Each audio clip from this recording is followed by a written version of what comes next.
आज मिल गया एक और सच्चाई का पुजारी मिट्टी में। आग इनके शरीर को तो राख कर देगी, लेकिन इनकी आत्मा की आवाज कभी मिट नहीं पाएगी। पुलिस डिपार्टमेंट के इतिहास में डीआईजी रुद्र प्रताप चौहान का नाम सुनहरे अक्षरों में लिखा जाएगा। बहन, भगवान की मर्जी के सामने इंसान बेबस है। मुझे आपके परिवार के साथ पूरी हमदर्दी है। बहुत हो गई हमदर्दी। मंत्री साहब, ये भाषण बंद कर दीजिए। कुछ ही दिनों के बाद आप ही के डिपार्टमेंट के लोग जब इनका घर खाली करवाने जाएंगे ना, तब मैं पूछूंगा आपको हमदर्दी के बारे में। Bagle, control yourself. जब तक हमारे डिपार्टमेंट के गद्दार और खादी के कपड़े के पीछे छिपे हुए दरिंदे जिंदा रहेंगे ना, ये चिताएं ऐसी ही जलती रहेगी, एक के बाद एक। कुछ चंद सिक्के मिलेंगे भाभी को सरकार की तरफ से भविष्य के लिए। Bagle, stop it. बोलने दो इसे, ठीक ही तो कह रहा है। लेकिन मैं वचन देता हूं कि डीआईजी रुद्र प्रताप की कुर्बानी व्यर्थ नहीं जाएगी। मैंने दिल्ली में केंद्र सरकार से बात कर ली है। इनकी हत्या की तुरंत ही न्यायिक जांच होगी। आज तक कौन सी कमेटी ने सही जांच करके मुजरिम को सजा दी है? यह आपकी कमेटी समिति की जांच की फाइलें होती है ना, ये ढुलमुल सरकार बदलते ही गुम हो जाती है। न्यायिक जांच करेगी दिल्ली, अंधी और वैरी दिल्ली। ये दिल्ली बस मुंह है इसलिए पटर पटर करती रहती है। ये करना है, ये होना चाहिए, हमें दिखाना है। बस दिल को तसल्ली देने के लिए अच्छा लफ्ज है दिल्ली। इंस्पेक्टर वागले, मैं तुम्हें सस्पेंड करता हूं। बस सस्पेंड होते होते मैं थक गया हूं। निकाल दो मुझे नौकरी से। सच्चे पुलिस की या तो मौत होती है या तो सस्पेंड किया जाता है। इस वर्दी ने मेरे हाथ काटे, वरना एक एक गले चीर देता मैं।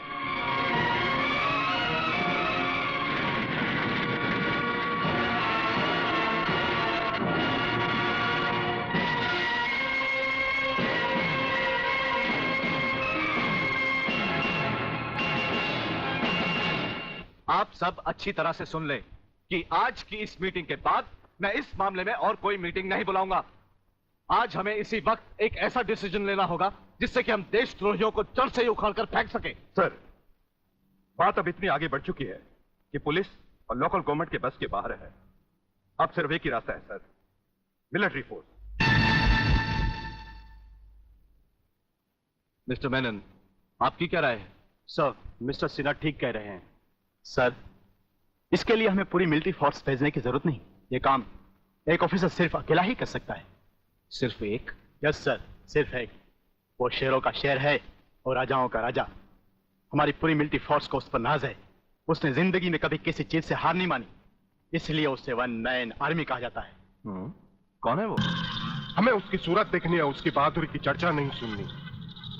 अरे जंग के मैदान में कोई भी तिस्मारखा बनकर वीर और परमवीर चक्र झटक लेता ही है, लेकिन वो कितना भी बहादुर क्यों ना हो, मेरी तलवार की धार से और गोलियों की बौछार से उसे कोई नहीं बचा सकता।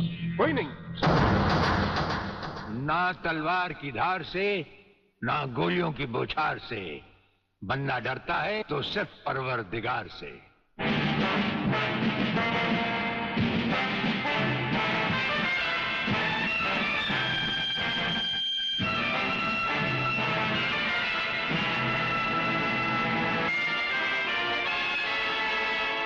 ब्रिगेडियर सूर्यदेव सिंह? अच्छा, तो यही है तुम्हारा ब्रिगेडियर सूर्यदेव सिंह। ढूंढ डालो इसे। खबरदार, कोई हिलेगा नहीं। हमारे कमांडोज ने तुम्हारे सब साथियों को घेर रखा है। स्वामी जी, जरा अपने पीछे भी नजर डालो। ये कमांडो बड़ा खतरनाक है। तुम्हारा बाप है, पत्ता हिलने से पहले ही पेड़ काट डालता है। तुम्हारी भलाई अब इसी में है कि बिना हिले जुले खामोश खड़े रहो।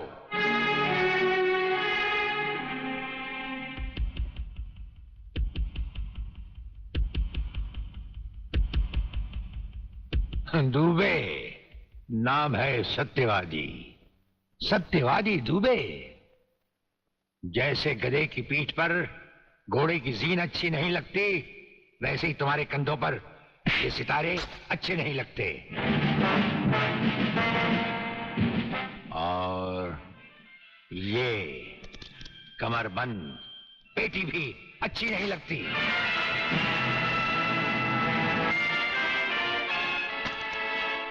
अब वो कसम याद करो जो तुमने खाई थी ये वर्दी पहनने से पहले। हम कसम खाते हैं कि हम पूरी ईमानदारी और वफादारी से देश और कानून की रक्षा करेंगे।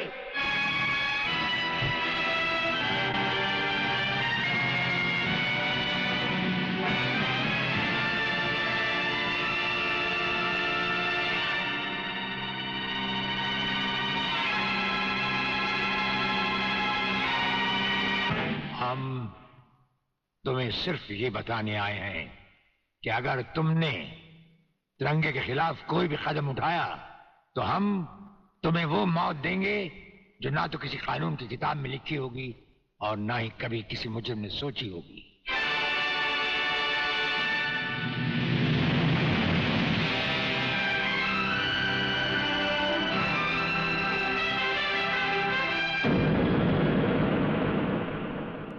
Hello, inspector Wagle speaking. No, suspended inspector Shivajirao Wagle speaking. Sir, DSP साहब ने आपको अर्जेंट बुलाया है, कल से ड्यूटी ज्वाइन करनी है। फिर इंस्पेक्टर वागले, तुम्हें शायद मालूम नहीं कि तमाम पुलिस ऑफिसर्स की फाइल्स देखने के बाद ब्रिगेडियर सूर्यदेव सिंह ने सिर्फ तुम्हें चुना है। सर, अब तुम दोनों को मिलकर काम करना है, लेकिन तुम पूरब हो तो वो पश्चिम है।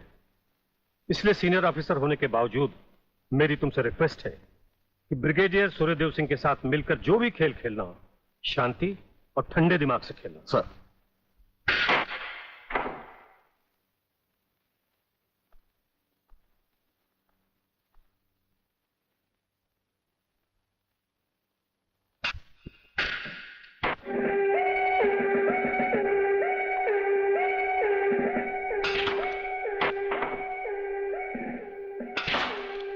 बड़े प्यार से खेलते हैं आप। असली खिलाड़ी मरने वाले दुश्मन को पता भी नहीं चलने देते कि कब होगी उसकी मौत। तो फिर प्रलयनाथ को छोड़ क्यों दिया? क्या उससे गले मिलने गए थे? गले मिलने गए थे, उसके गले का माप लेने गए थे कि वो फंदे की मौत मरेगा या हमारे पंजे की। वागले, गर्मजोशी अच्छी चीज है लेकिन हमेशा काम नहीं आती। तुमने तो देखा ही होगा कि इसी गर्मजोशी की वजह से तुम कई बार सस्पेंड हो चुके हो। नौकरी की परवाह है किसको? यहां है कौन अपने पीछे रोने वाला? इस ईमानदारी की वजह से बहुत कुछ भुगता है, कोई तकरार नहीं है सर। लेकिन ये गुनाहगार कानून को हाथ में लिए फिरते हैं और मैं हमेशा कानून के दायरे में रहकर काम नहीं कर सकता। अपना तो उसूल है, पहले लात, फिर बात, उसके बाद मुलाकात। भाई वागले, अपना तो उसूल है, पहले मुलाकात, फिर बात, और फिर अगर जरूरत पड़े तो लात। बड़ी उम्मीद थी आपसे, लेकिन अब पता चला आपका रास्ता अलग, मेरा रास्ता अलग। आप नरम खून के, मैं गर्म खून का। हम एक साथ काम नहीं कर सकते सर। वागले, तुमने समझा कि जिंदगी में सिर्फ तुमने ही बहुत कुछ खोया है। इस इंसान को देखो, जब चाहता ये घर बसा सकता था, लेकिन नहीं, इस अकेली जान को हमने अपने देश के लिए उठा रखा है। दोनों का मकसद एक है, मंजिल एक है, सिर्फ रास्ते अलग अलग हैं। नहीं वागले, हमारे रास्ते भी एक हैं, मंजिल भी एक है। और फिर इतनी बड़ी दुनिया में तुम्हारा कौन है? कोई भी नहीं, सिवाय फर्ज के। इस दुनिया में हमारा कौन है? कोई भी नहीं, सिवाय फर्ज के। अगर फर्क है तो सिर्फ सोचने के ढंग में और काम करने के तरीके में। अब हमें इस फर्क को मिटाते हुए ये युद्ध एक साथ लड़ना होगा।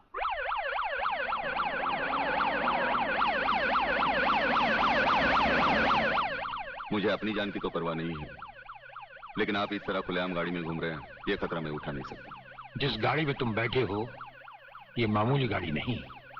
मामूली गाड़ी मामूली आदमियों के लिए होती है, ये गैर मामूली गाड़ी है, एक गैर मामूली इंसान के लिए। बुलेट प्रूफ, और इसमें ऐसे ऐसे गैजेट लगे हुए हैं जो बम से लेकर पटाखे तक की खबर हमें मिल जाती है। लेकिन इस वक्त हम जा कहां रहे सर? गाड़ी रुकने पर तुम्हें खुद ब खुद पता चल जाएगा।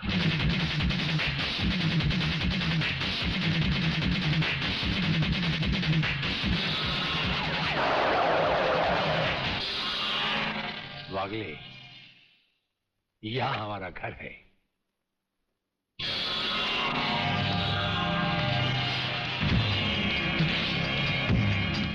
यहाँ तो सिर्फ चारों तरफ जंगल ही जंगल नजर आ रहा है, रहने की तो कोई जगह ही नजर नहीं आ रही। अभी नजर आ जाएगा। बहादुर,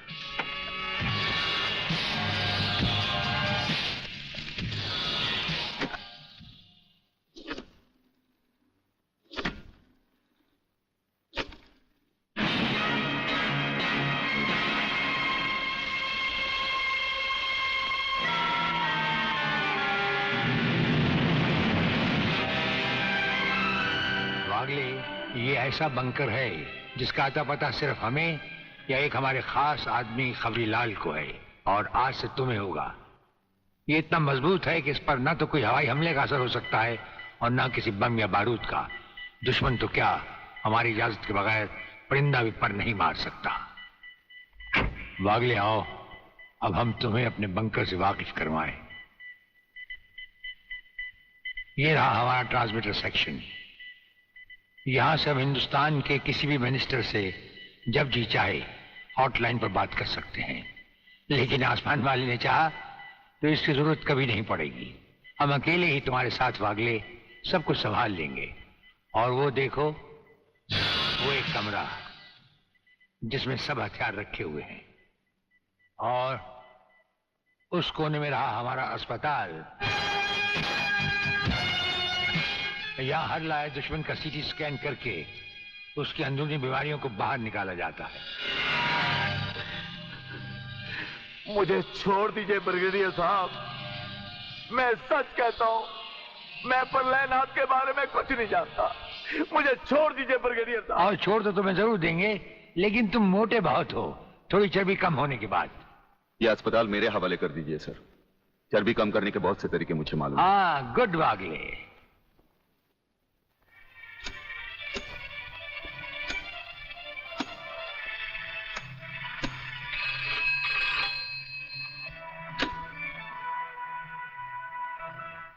नमस्कार सर, मैं खबरीलाल बोल रहा हूँ। ओ खबरीलाल, आज के मुख्य समाचार ये हैं कि प्रलयनाथ गुंडा स्वामी ने खतरनाक किलर बब्बन खूनी को आपको खत्म करने के लिए एक बहुत बड़ी सुपारी दी है। हमारे नाम की सुपारी खाने वाले को जिंदगी भर दांत चबाने पड़ेंगे। ये हमारे नाम की सुपारी खाने वाले चमगादड़ के खाने पीने का ढाबा कहाँ है खबरीलाल? शहर से 40 मील दूर काली पहाड़ी के पीछे उसका एक अपना बहुत बड़ा मैंगो फार्म है। आज के समाचार समाप्त हुए।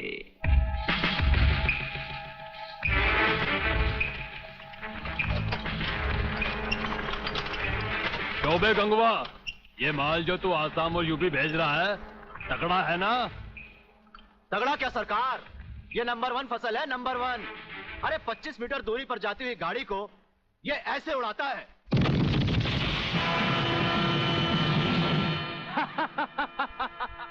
देखा सरकार, ये अपनी बम फैक्ट्री में बना हुआ मैंगो का कमाल। यूपी और असम में आतंक फैलाने के लिए ये माल तो ठीक है, पर मुझे वो माल बता जो ब्रिगेडियर सूर्यदेव सिंह को उसकी गाड़ी के साथ जलाकर उसे राख कर दे। वो भी तैयार है सरकार। ये देखिए छोटा सा हापुस जो 50 मीटर की दूरी पर जमीन पर गिरते ही ऐसा फटता है कि मरने वाले की हड्डियों का सुरमा बन जाता है। ये देखिए।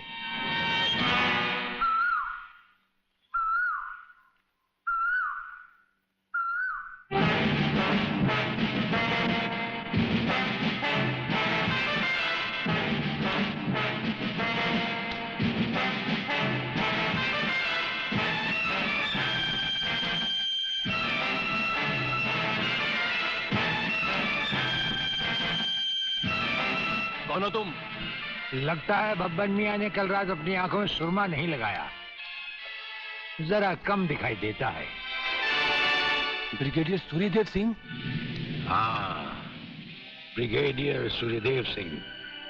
बब्बन मियां, हमें तो उसी के हाथों से मरना है जिसने हमें इस दुनिया में पैदा किया। तुम सब अपने आप को हमारे हवाले कर दो, वरना तुम्हारा बनाया हुआ आमों का बागीचा तुम सबका अपने हाथों से बनाया हुआ कब्रिस्तान बन जाएगा। तो आओ आगे और पकड़ लो मुझे, मगर इतना याद रखना कि जहां तुम खड़े हो उस पेड़ से लेकर मैंने अपने चारों तरफ माइंस बिछा रखी हैं। अगर इसके अंदर तुमने पैर रखने की भी कोशिश की तो तुम्हारे चीचड़े उड़ जाएंगे। यकीन नहीं आता तो ये देखो।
जीवनलाल टंडेल, प्रलयनाथ को इतना बेवकूफ मत समझो।